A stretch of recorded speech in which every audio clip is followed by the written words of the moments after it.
Different by design. Studebaker is. Studebaker is. Studebaker is. Different by design. Different by design? What's that mean?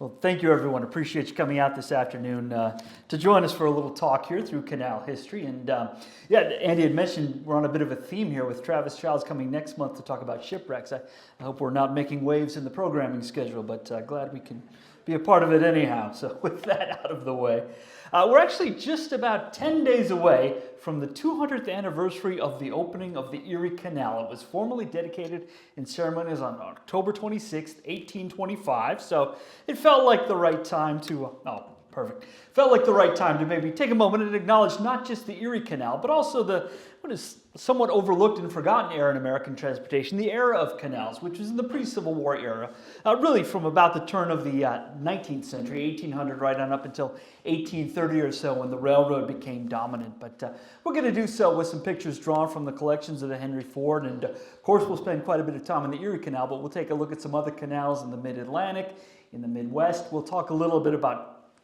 canal construction and technology, the experience of traveling by canal, and then maybe even finish up with an idea or two on where you can still experience canal traffic and transportation even today in 2025. So glad to be able to dwell on this. And as I say, it's not a subject I get to talk about too often at the Henry Ford. Usually we're talking about wheels or wings. We do have a few watercraft in our collection, but nothing quite like the canal boats we're going to look at today. So fun diversion hopefully for all of us today. And we'll start with a little background on canals now. The Netherlands, France, and Great Britain had all built significant canals by the late 18th century, the late 1700s. And Britain in particular was a leader in the technology. They had a growing network that extended all the way from London, about 300 miles north into Scotland. And as you might imagine, European techniques and technologies and even European engineers and constructors all made their way to the United States, where not long after the American Revolution, politicians and merchants were eager to connect the new nation, the idea being that the United States could only remain united if we had workable links of communication and transportation, and canals seemed to be the answer. And appropriately enough, one of the fathers of the canal era was also someone we know as the father of our country, George Washington. He was an early and enthusiastic supporter of some of these early canal projects. He personally supported projects along the Potomac River in Maryland, the James River in Virginia, and he went up and personally inspected additional improvements in New York and Pennsylvania states. Several of Washington's contemporaries, including Thomas Jefferson and James Madison, a couple of other framers, supported federal funding of canals across the country. And today we would call them maybe public works projects or civil engineering projects. At that time, they referred to them as internal improvements, trying to enhance transportation and the general infrastructure of the nation. And not surprisingly, some of the first proposals were rather modest in size and scope. We see here a map of the Falls of the Ohio, geographically speaking, not too far from where we are here in the state of Indiana. In the early 1800s, there were promoters in Louisville, in what is, of course, today Kentucky, who suggested a number of plans for building a short canal that would bypass the Falls of the Ohio, or the rapids that ran through the Ohio River at that point, and were really the only serious hazard in navigation all the way from Pittsburgh down to the Mississippi River near St. Louis. And after funding and construction challenges delayed completion, they finally got the project finished in 1833, but the money was well spent. The canal remains in operation today, though of course it's been expanded and enlarged multiple times over the years to incorporate larger watercraft, but still there, still functioning. Of course, the Ohio River, despite all the transportation improvements we've had since, remains a vital transportation link in the U.S., as does the Mississippi River for that matter, or the Great Lakes, a little closer to home here. But the greatest project, of course, of the time period, of the entire canal era for that matter, was the Erie Canal itself, which connected New York Harbor with the Great Lakes. And the Erie Canal is one of those canals that had every attribute going in its favor, having been first proposed at a time when there really were no realistic transportation alternatives, also being proposed in a landscape or a location where the geography absolutely favored canals. Now, the Hudson River provided a natural path from New York City to Albany. In other words, you didn't even have to dig a canal there. The river was perfectly navigable all the way up to Albany. but also the tributary Mohawk River, which flowed into the Albany, essentially flowed into it at a right angle and pointed west through a natural break in the Appalachian mountain chains, and really the only break in the Appalachians of any significance, all the way from Maine down to Georgia. And the Appalachians really befuddled a lot of early transportation products in the United States, and you could argue that they still cause problems in transportation today. Anybody who's driven through the mountains on the Pennsylvania Turnpike through those tunnels knows that it remains a formidable boundary. And we see here the fellow who really was the dreamer and the mover and the shaker that got the Erie Canal built, DeWitt Clinton. And construction of such a massive project at the time was really beyond the means of private capital. There was no company that had enough resources that they were going to risk on something this grandiose. So DeWitt Clinton realized that it was going to require some government involvement. Now, he served multiple terms as mayor of New York City and as governor of New York State. He understood, unlike anyone else, the potential that an Erie Canal would have, and he became its greatest champion, convincing New York's legislature to fund the start of construction in 1817. And of course, with the good came the bad. People who did not believe in this, we were talking about the folly here in South Bend, they referred to the Erie Canal as Clinton's folly, or even more dismissively, as Clinton's ditch. We're looking here at the entrance, or the formal starting point of the Erie Canal as finished. This illustration made about 1827, so soon after it opened. The canal's route formally began at Albany, as we mentioned, which is about 150 miles north of New York City. From there, it followed the Hudson River a little further north to the Mohawk River, and then turned west to head out toward Lake Erie. And construction on the canal was managed in three different divisions. There was an eastern division, which went from Albany to Rome, a middle division from Rome to Montezuma, and a western division from Montezuma to Buffalo out on Lake Erie. And actual construction started near Rome, New York, which was about 110 miles west of Albany.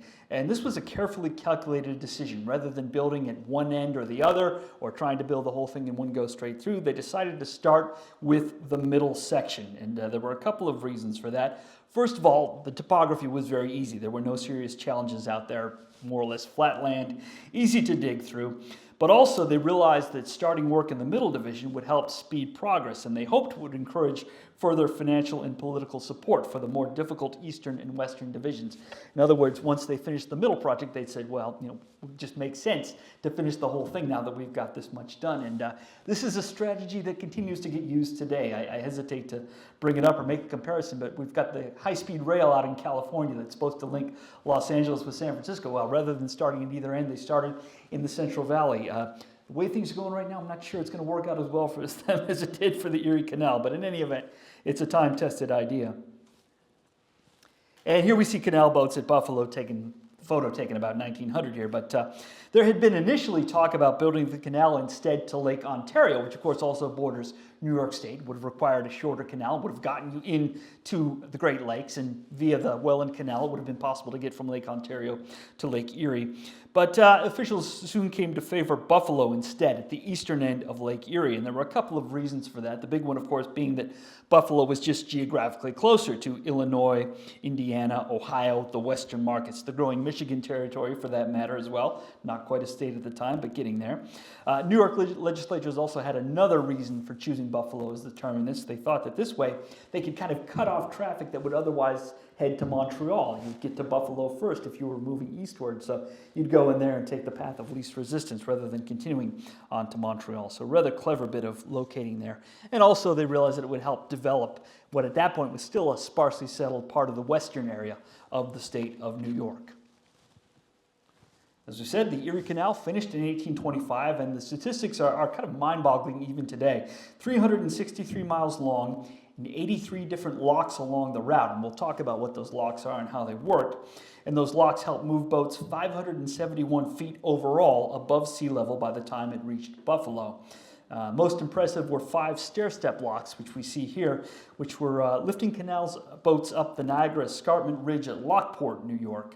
There were 18 different aqueducts located around the canal as well that helped carry it across rivers and ravines along its path. And we'll talk about aqueducts in a moment as well. But those stair-step locks, of course, are still there. They're not used as locks anymore. They've now become essentially a really impressive piece of civic art, sort of a stair-step waterfall in Lockport, but quite fascinating. And it's interesting, the Erie Canal itself still remains in use. It was very heavily modified and essentially rebuilt in the 20th century. And now it's really used as a recreational pathway. Pleasure boats travel it, pontoons, etc., back and forth. There's not a whole lot of commercial shipping that goes on there, but though many of the locks have been modernized, the structures have been modernized, there are a number of portions, early aqueducts, early locks, early structures that you can still see along the pathway even to this day. Completion of the canal was fitted with appropriately lavish ceremonies in 1825. And what better way to celebrate than by traveling the entire route of the Erie Canal? So that's just what DeWitt Clinton and other dignitaries did. They left Buffalo on October 26, 1825, floating east and making speeches and stops at every little community along the way. And they had a keg with them, a small barrel that they filled with Lake Erie water. And when they arrived in New York City, they opened up the keg, poured the water into New York Harbor, sort of symbolizing the union of those waters. And of course, what did they do after they finished that? They filled up the barrel again with New York Harbor water, sent it back to Buffalo to pour it in there. So I don't know, that might have been where those sea lampreys originated, but in any event. Looking at the western end of the Erie Canal, here again, a drawing made somewhere shortly after it opened here. The Erie Canal was a tremendous success. It reduced the cost of shipping goods between Albany and Buffalo tenfold. So in other words, it was 10 times less expensive to ship via the canal than it was to go overland by horse-drawn power, which was the only option at that point, essentially stagecoaches and Conestoga wagons. Grain and forest products moved east over the waterway, while manufactured goods and eager settlers as well headed west. Many of the settlers here in Indiana and Ohio and in Michigan as well came via the Erie Canal. It's the reason we have a city not too far from here in Michigan called New Buffalo, right? Settlers from the original Buffalo building a new one. Within 10 years, tolls on the Erie Canal managed to pay back its entire construction cost of $7 million, which was a lot of money in 1825, would be about $230 million today, so nothing to scoff at. And people had hopes that the tolls would eventually recover the cost of the building canals. They had no idea it would happen so quickly within just a decade. The Erie Canal really succeeded beyond all expectations, which was a good thing for the state of New York, but perhaps a bad thing for other states, because everyone started to believe that every canal would enjoy the Erie Canal's success. And the first state to kind of fall in that trap, if we want to call it that, was the Keystone State, Pennsylvania. They were inspired by the success to the north of New York, and they devised their own elaborate but ultimately failed system to link their two principal cities, Philadelphia in the east, Pittsburgh in the west. The Pennsylvania scheme, I should say, included 273 miles of canals, but since they didn't have that natural pathway of the Mohawk River, they had to deal with the mountains themselves. They had a break in their canals. There was a canal from Pittsburgh heading east, a canal from Philadelphia heading west, and in the middle, there was a 118-mile railroad gap that kind of filled that gap, or a railroad bridge, I should say.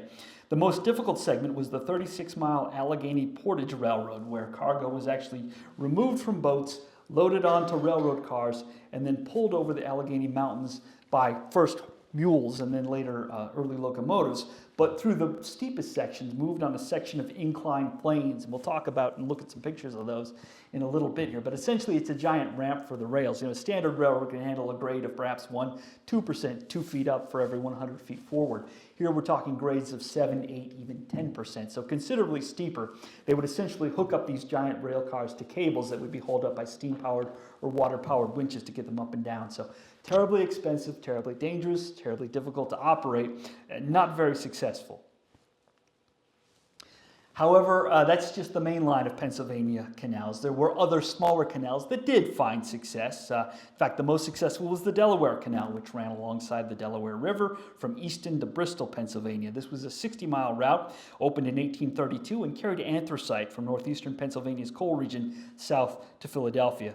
Grain, flour, and lumber, limestone, and iron were moved over the canal as well, and it was the most profitable waterway in Pennsylvania's system, operating into the 1930s. And I should point out, Easton, Pennsylvania is known for two things today. One, it is the home of Crayola crayons. If you were curious where those are made, you can tour the Crayola factory if you're ever out that way.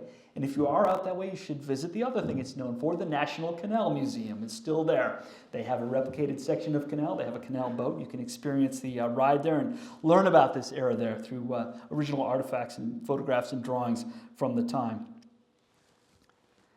Another canal in Pennsylvania opened along the Schuylkill River near Philadelphia in 1825. It was a 108-mile Schuylkill Canal that included 46 miles of what's called slackwater navigation. So we've been talking about, like, the Erie Canal is just digging a ditch and filling it with water, and that's your route. A slackwater canal approaches the problem a different way. Instead of digging a separate ditch, you essentially tame the river by building dams and building large slackwater pools. I just crossed Lake Chapin on my way down today near Berrien Springs. So that's the kind of idea. You make a larger waterway, and then the boats move along the calm river, and you just have locks alongside the dams. So slackwater navigation, when it was practical to be built, could be quite less expensive than building a true canal. And boats were able to travel through the pools in the river itself between the locks. The Schuylkill Canal itself lived into the 20th century, closing in 1931, so roughly a century after it opened. Another canal, and a spoiler alert in this photo, this explains why canals failed at the end of the day, but this is a look at the Susquehanna River and a canal in Pennsylvania. And the Susquehanna River forms another kind of a natural pathway, though not flowing west. Instead, it flows north-south from Pennsylvania to Maryland and ultimately empties in the Chesapeake Bay, just a little north of Baltimore. But it provided an obvious canal route, and Pennsylvania's statewide system included locks and channels along the Susquehanna's main route on its north and west branches, and coal and agricultural products moved there as well, representing most of the cargo shipped over those waterways in particular. The Garden State got in on the action as well. New Jersey's Morris Canal connected eastern Pennsylvania, which we talked about, and New York Harbor via terminals in Newark and Jersey City. It opened in 1829, and the canal used inclined planes and locks to overcome 900 feet of elevation change in just 107 miles, so a lot of up for the forward distance here, which would require all of those locks and inclined planes. And again, a canal that was primarily carrying anthracite from northeastern Pennsylvania's coal region to New York City.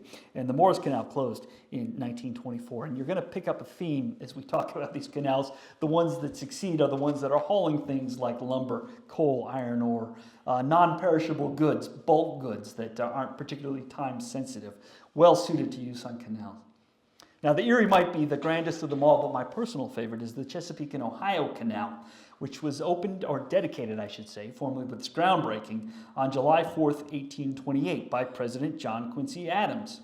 And the Chesapeake and Ohio Canal began in Georgetown, near Washington, D.C., on the Potomac River, and it had its roots really in George Washington's original proposal for Potomac River improvements all of those decades earlier. And the C&O Canal was intended to follow the Potomac River all the way up to Cumberland, Maryland, before turning north and then somehow, and we'll talk about it somehow, getting to Pittsburgh, Pennsylvania and the Ohio River, hence its name, linking the Chesapeake Bay via the Potomac River and the Ohio River in Pittsburgh. But you've probably already figured out the flaw in this grand plan. That was going to require carrying the canal over the Allegheny Mountains some way. And even before they got close to the Alleghenies, or even Cumberland for that matter, the C&O ran into problems at a place called Harper's Ferry, Virginia at the time, West Virginia today. And it's an interesting story, one of the great rivalries in early American transportation. On that same July 4th, 1828, that President John Quincy Adams was breaking ground for the C&O Canal, up in Baltimore, Maryland, officials were breaking ground for the Baltimore and Ohio Railroad, a rival project that was intended to connect Baltimore with the Ohio River. And this was Baltimore's response to Pennsylvania's main line of canals and New York's Erie Canal, right? They had to get into the game, but they didn't have favorable topography for a canal, so they were going to try this new untested railroad technology, just taking off in Great Britain. The problem with these schemes is that there was a very tight space to move through when you got to Harper's Ferry. The Potomac River, which we see here, narrows through that gap in the mountains, and the railroad and the canal had to share space there and ended up fighting for space, and both projects were delayed for several years due to court cases and back and forth sort of squabbling over who would get the right-of-way there. And nice close-up of it here, and it's a little exaggerated, but not that much. You see the train up there snaking along that little ledge then, and then the canal right here, and the train actually makes more or less a sharp curve onto this bridge and then through Harper's Ferry. And this is the Potomac, this is the Shenandoah River coming up. This would be toward Washington, this is up toward Cumberland here. But I should point out, since President Adams was down digging or breaking ground rather for the C&O Canal, folks in Baltimore did the next best thing, and for their dedication ceremonies, they had the first shovelful of earth turned by Charles Carroll of Carrollton, who a name that's perhaps not well remembered today. At the time, he was a living legend as the last surviving signer of the Declaration of Independence. So great little story there. And the B&O, for what it's worth, managed to reach Wheeling, Virginia and the Ohio River in 1853. And if you're ever in that part of the country, well worth a trip to Harper's Ferry. The whole city effectively is operated by the National Park Service. It's preserved in its sort of Civil War period, but you can see the C&O Canal itself is dewatered, but you can still see the remains of the bed or the prism there. The railroad is still there, though in the 1890s they punched a hole through the mountain and it goes through a tunnel, but you can see firsthand just how tight the spaces were, and it's a great place to study sort of antebellum American transportation. The C&O Canal finally made it to Cumberland, Maryland in 1850, so just a few years before the B&O leapfrogged it and made it all the way out to Wheeling. And Cumberland was about 185 miles from Washington, D.C., but that was as far as the C&O would ever go, rather. Initially, the plans had been to go all the way to Pittsburgh, but the topography proved to be too difficult, the finances were too thin, and of course, by this time, the railroad was proving itself as a better alternative. Nevertheless, the C&O Canal did find a steady business carrying coal from Cumberland and other areas downriver to Washington, and it didn't close until 1924. And the towpath and the remaining structures of the C&O Canal became a National Historic Park in 1971, and to this day, you can hike that entire 185 miles. You can ride your bike the entire 185 miles from Washington to Cumberland or vice versa, and it's another place it's absolutely worth visiting if you have a chance to do. In fact, if you've been to Washington, you can go to Georgetown. They have a section of the canal that's been rewatered, and they have a team of mules that pulls a replicated canal boat up and down there, so you can get the full experience if you like.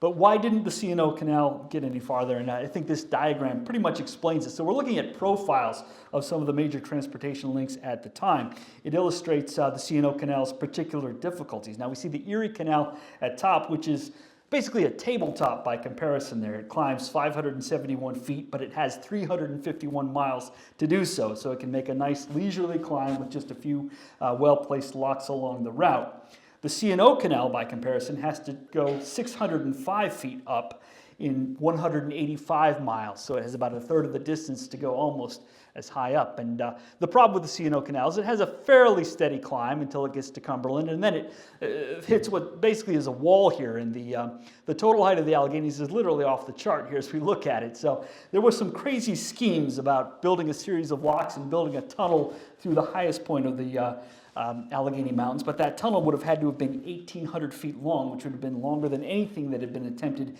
anywhere in the United States at that point. So it simply just wasn't going to happen. And also interesting to see the B&O Railroad's profile here as well. They're dealing with what's called the Pars Spring Ridge here, which is a ridge just a little west of Baltimore that they ended up punching through a tunnel, but a much shorter tunnel, much easier climb to get through there. And then they generally stuck to the Potomac River and had a fairly easy grade, making their way west, whereas the C&O Canal would have been forced north into the mountains. Moving to the other side of the Alleghenies into the Midwest here, we see our first Ohio Canal here, the Miami Canal, which was 274 miles long and connected the Ohio River via the Miami River, which is down near Cincinnati, with Lake Erie up at Toledo. And that was completed in 1845 at a cost of $8 million. And the Miami and Erie featured 103 locks and several feeder canals along its route. It was never terribly successful, and the waterway was actually abandoned after it received heavy damage in the Great Dayton Flood of 1913. Some of you may have heard of that event. Not only did we lose that canal, we nearly lost the Wright brothers' home and the Wright Flyer. They were flooded during those conditions. Over and Wilbur were from Dayton, Ohio, living there at the time.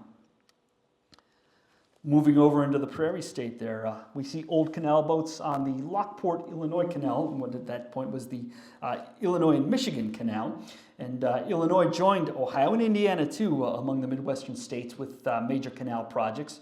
The Illinois and Michigan was the most famous, 96 miles long, opened in 1848 and connected the Great Lakes and Lake Michigan and Chicago with the Mississippi River by way of the Chicago and Illinois rivers. And of all the canals we've talked about, this is probably the one that survives, though heavily rebuilt and reworked as the Chicago Sanitary and Ship Canal in the early 20th century, but still very much a vital transportation corridor. And very much in the news in recent years for concern about those flying fish that we've seen invade the Mississippi, right? That jump out and hit people when the motorized boats go by, and those fish have not made their way into the Great Lakes yet, but all that's stopping them are a couple of electrical barriers along the former Illinois and Michigan Canal. So fingers crossed we don't have another sea lamprey or zebra mussel, but I'm not hopeful. We'll just put it that way.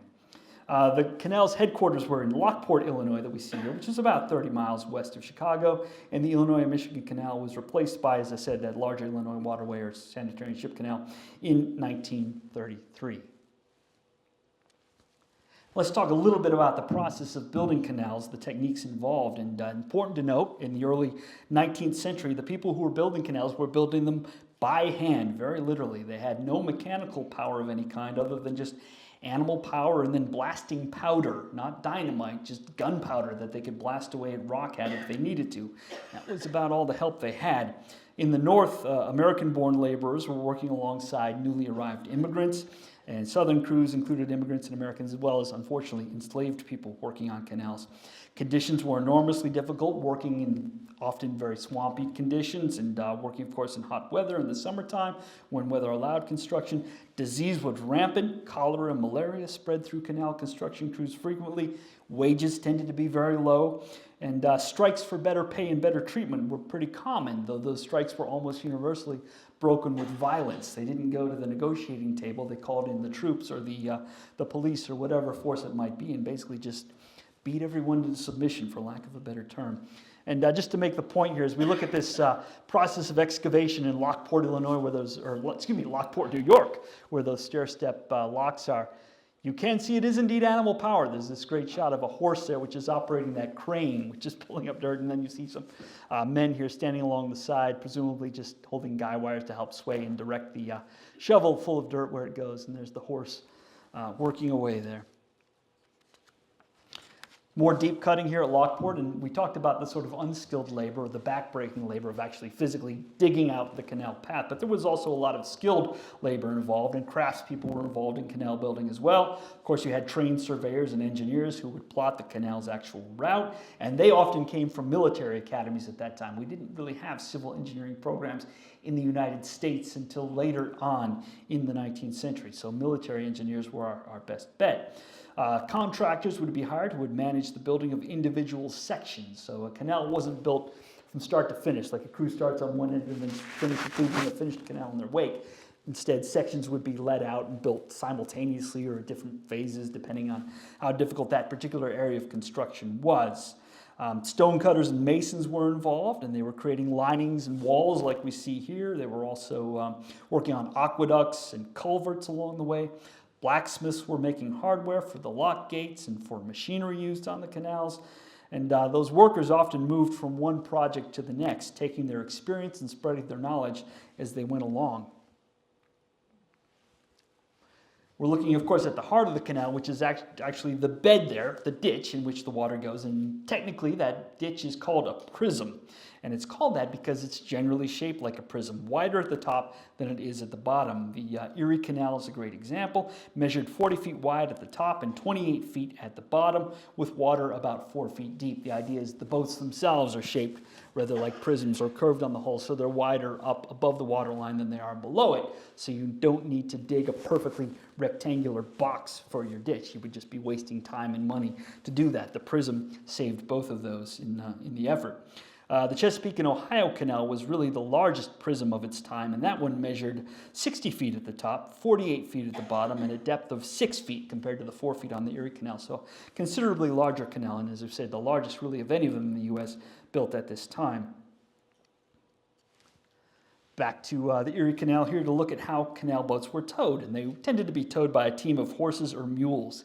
Each team would work about 6 hours in a shift, and tired animals could be traded for fresh horses or fresh mules at stables located along the way, or sometimes a spare team might be carried right on the canal boat. Slow freight boats like the one we see in the background tended to be pulled by 2 animal teams. Faster packet boats or passenger boats would be pulled by 3 animal teams, as we see in the foreground. And the tow animals and the handlers who are hauling the tow animals walked along what was logically called a towpath. And there's a great image of the towpath on the C&O Canal here, rather narrow portion of it because of the cut there and the stone wall behind it. And passing, as you can imagine, in a canal like this could be a pretty delicate maneuver if you had boats coming from 2 different directions.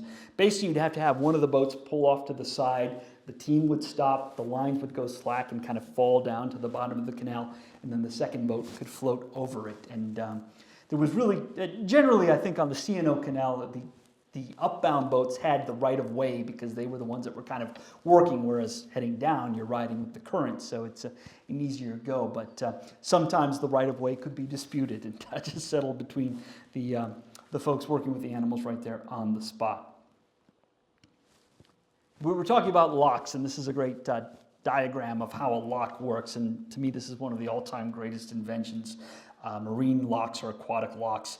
Moving a boat from one level to another required a chamber with 2 sets of watertight doors. To raise the boat, water from the upper level is sent into the lock through the valves. In other words, you move the boat into this chamber, you close both of those watertight doors, and then you open up valves from the upper level. The water spills into that closed chamber, which then raises up, lifts the boat to the other level. Then you can open that first set of doors and the boat goes out. And you can just reverse the whole process, bring in another boat, close the watertight doors, open a valve at the lower level, the water spills out and it comes out. It's all powered entirely by gravity, no electricity, no pumps required whatsoever, and no engines needed either for these, apart from if you wanted to have engines to operate, open and close the gates themselves. Though generally on canals like this, the gates would have all been opened and closed by hand, and there would be a lockmaster or a keeper of the lock located at each one of these that would be responsible for doing those kinds of things, and that was working around the clock. Now, you weren't necessarily working non-stop. You might have long periods with nothing happening, but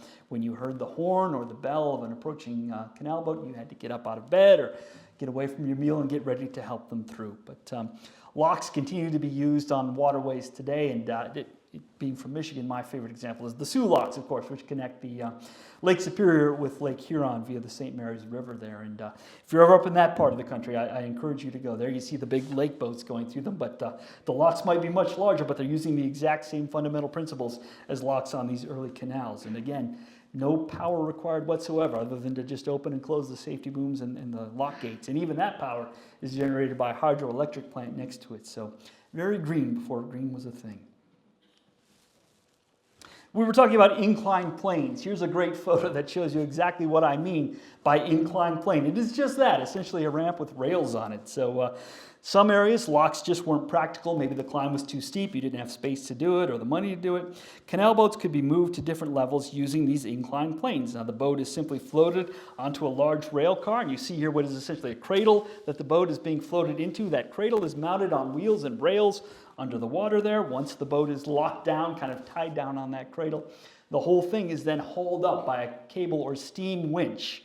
And then the boat is put to the upper level and then pushed out back into the water. The Caribbean, of course, is brought below the water to allow the boat to kind of float free and break away from it. Now, there were a couple of examples. One of them on the C&O Canal, they had an inclined plane that connected the canal to the Potomac River proper in Georgetown, which is quite some elevation distance between the two. But in that case, it wasn't a separate crib. In fact, they had 2 giant caissons, and the canal boat would float into the caisson complete with the water and then be lowered down. And they had 2 of them running either direction. They would move the boat simultaneously with the idea that it would work as counterweights. But you can imagine an enormous amount of weight for not much gain if you're moving the water as well as the boat itself. So it really wasn't tried too often. That's the only example I can think of. But inclined planes were expensive to operate, even if they weren't quite as expensive to build as a lock. They were also time consuming, having to float the boat in and out of the cradle. And I probably don't need to say this, a broken tow rope could be absolutely disastrous.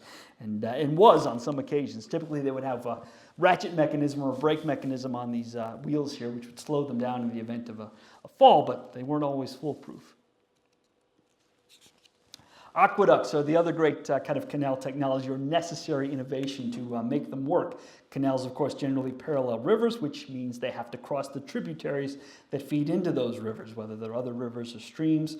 If they could build a simple culvert, that's what they would do to get across that stream. But sometimes if you're crossing a wider river, an aqueduct is your only choice. And it's basically a bridge for a river, if that makes sense. So the canal itself rides in this trough here, built into this obviously watertight stonework, and then it crosses the river here down below. And this is a tributary feeding into a larger river, which presumably will be over in this direction. But this is a canal boat on the C&O Canal at Williamsport, Maryland, on an aqueduct. And this bridge, when it was built, cost $43,000 in the mid-1830s. So they didn't want to build these unless they absolutely had to. And I was just reading, this aqueduct was actually just restored, fixed up a couple of years ago. So it still stands along the C&O Canal. You can walk across it if you want and see what was built. And without going too far from our speaking here, our topic at hand, the C&O Canal is also fascinating because it was literally right there on the Mason-Dixon line between north and south. So it suffered a lot of damage during the Civil War, and you can kind of see that history as you walk alongside it too. Aqueducts that were destroyed and then rebuilt, in some cases several times over the course of that war. But for all of these technological wonders here, the experience of riding on a canal boat was something else in its own. For passengers, canal travel was actually fairly pleasant. Now we have to remember at the time the only alternative is the stagecoach, right? Where you're bouncing and shaking around, riding in a jump seat. If you're lucky enough to have a seat, not getting much air circulation and getting dust and dirt blown in your face when you do. Not a comfortable experience. I don't know how many of you have seen the John Ford movie Stagecoach with John Wayne. You should just see it anyway because it's a great movie, but it really captures the uncomfortableness of stagecoach transportation in the close quarters. But a canal by comparison was heaven, right? Because now you're riding up in the open fresh air up on the deck. You're going a little slower, 4 miles an hour versus 7 or 8 in a stagecoach, but it's a trade-off well worth making. Of course, the boats moved smoothly and quietly. Riders enjoyed the scenery as they were there. Of course, you did have to once in a while duck if you were coming up on a low bridge, which we see right there. But they would warn you. You would know to get down. We all know the song, right? Low bridge, everybody down. We're coming to a town. At nighttime, passengers would crowd into berths underneath and inside the enclosed cabin, so not quite as pleasant by night as it was by day. The meals were often very plain, but they were filling. You got everything you needed to keep you going. And boats on canals moved around the clock, so stagecoaches would often stop for the night and then take off the next day. The boats never stopped running, always at that speed of about 4 miles an hour. So in the long run, if you're making a long trip, you might actually get there faster by canal boat than by stagecoach. But for all of these marvels, there was one obstacle that canals simply could not overcome, and simply said, winter. In northern states, freezing temperatures made wintertime operations impossible. Canals were forced to shut down until spring, and effectively you might only have 6 months, 7 months if you were lucky of an operating season, which was difficult out of a 12-month year. This photo here shows a group of Erie Canal boats that are laid up for winter storage about 1900. And you think problems are over when the springtime comes. Well, spring often brought a new set of problems in that as snow melts, it starts flooding the rivers. They run high, and then they can wash out the earthen embankments, cause damage, wash out even locks, and ruin canal structures. And many a canal was put under and enclosed because of flooding. And we talked about the Miami Canal and the Dayton flood. The C&O Canal was eventually closed because of bad flooding after the 1923-24 winter. It just wasn't worth it anymore to go through and repair it. I've also read about canals being bedeviled by muskrats and beavers, right? Animals that would work away at these earthen embankments and destroy sections. So you never built a canal and finished it. It required constant maintenance to keep the thing going, and it simply could not go during winter time. But of course, the ultimate nail in the coffin, of course, was the coming of the railroad. We previewed it with the B&O and the C&O in Maryland, but railroads really doomed the canal in the United States. And entrepreneurs and politicians were skeptical of them at first. They were a new technology, really unproven, and they tended to favor canals because they were time-tested, at that point having been used for the better part of a century in Europe and having been used to some extent in the U.S. for a number of years. But trains very quickly proved to be a superior technology. They were less expensive to construct. They were faster in operation. And with a train, you're now talking the unbelievable speed of 15 or 20 miles an hour, right? So essentially 3 or 4 times the speed you would do on a canal boat. And also, railroads had the advantage of being able to run pretty much year-round in all but the very worst weather. And even as early as 1840, the railroad train's advantages over the canal boat were made clear. And I always point this out, we're here in Indiana. I'm from the state of Michigan, of course, and Indiana became a state with 1803 for Ohio, and Indiana 1816, am I right on that? Yes. Michigan didn't become a state until 1837, so we were kind of fortunate. We could sit up there north of you and watch what was happening with canals. When we were founded, we put all of our money and resources into railroads, starting with the Michigan Central Railroad, which is the Amtrak line that survives today and runs through Niles on its way to Chicago. So we kind of lucked out. Thanks for that. I'll say that on behalf of all Michiganders today. Looking back here at the Erie Canal, a nice way to summarize here. The Grand Canals of the 1800s were largely gone by the end of that century, and the ones that did manage to survive into the 1900s, as you figured out, depended on bulk commodities like coal, which were well suited to water transport. But the legacy of America's canals survives through preserved locks and aqueducts, towpaths that have now become hiking trails, and the very foundational role they played in the new nation's growth. And I don't think it's an exaggeration to say that the Erie Canal was the most important infrastructure project in the United States before the Civil War. And that's not to discredit the railroads, they were important, but they were kind of smaller in scale and generally privately financed, whereas the Erie Canal financed by government work and more of not a national project, but more of a community project, if that's the right word. And yes, there are places you can still enjoy canals. We talked about going to Easton, riding on one, or the C&O Canal, either in Great Falls or in Georgetown. A little closer to home, just 90 miles from South Bend, you can go down to the Wabash and Erie Canal in Delphi, Indiana. The original canal was completed in 1853, and it ran more than 460 miles from Evansville on the Ohio River to Fort Wayne, where it then connected with canals east to Toledo. So essentially forming a route between the Wabash and the Ohio, ultimately, and Lake Erie at Toledo. Now, this canal closed in 1874, but today, during the summer months, visitors can ride on a 2.5-mile section of the canal in Delphi. Now, the boat, for scale purposes, is 2/3 the size of an actual canal boat. And also, your eyes don't deceive you. There are no mules, there are no horses there. They are powered by electric motors, which I promise were not a thing in the early 19th century, but I understand why they have that now. But a great opportunity to experience a hopefully not entirely forgotten, but often overlooked form of transportation in the United States. So with that, I'm happy to try and answer a few questions if anybody has any, or thoughts you might be wanted to share. Different by design. Studebaker is. Studebaker is. Studebaker is.